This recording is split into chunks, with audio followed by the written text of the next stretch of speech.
Okay, Kev, so I can't let you get out of here without giving us some hitting tips. So I want you to show me what are some of the main issues you see with younger players that you work with and the ways that you go about correcting them. Yeah, I mean, the biggest issue I see with young players is when they come to me, they have this terminology that's a lot in the amateur ball and the amateur ranks, college all the way down, that I see where they are taught to let the ball get deep. And you hear major leaguers talk about it all the time, you know, let the ball get deep, let the ball get deep. But the major league's mindset is a little bit different. They say that, but they tend to have the theory a little bit different and the mindset a little bit different.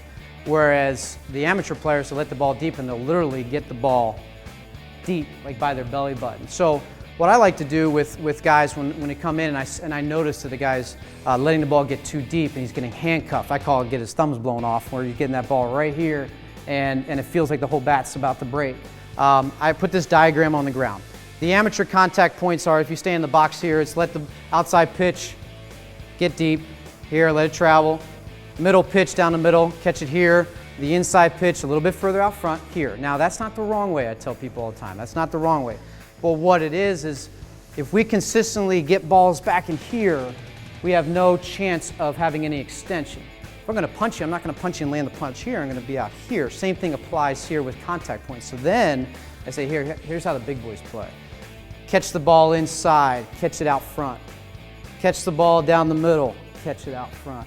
Get the ball away from you, catch it out front. Jeter the other night in the All-Star game, if you guys slow that down and you slow the angle of it, where all of a sudden, hey, you hit that double down the right field line, but if you got the side angle from it, where did he catch it? He didn't catch it back here.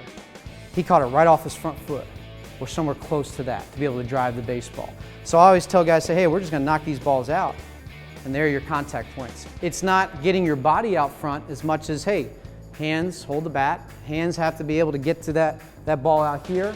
So I'll stay behind the baseball, but I'll get my barrel out to the contact point that way. So that's a big thing I see with the younger generation of players, is they're getting taught, power coach, to let the ball get deep, and then they wonder why they can't drive the baseball. Once they get their contact points back out here, that's that power they've been yearning for. Well, if you're a young player out there, I hope you soaked all that in, because that's some professional advice from Kevin Wilson, hitting consultant to the stars, to some of the top prospects both locally and nationally out here at the Chandler Bat Factory in Norristown. Kev, thanks for joining the show, man. Thanks for having me, Corey. I really appreciate it. And make sure you guys listen to KW Radio. It's launching August 1st? August 1st, absolutely, on iTunes. Check out kwbaseball.com for more details. Send it back to the field house.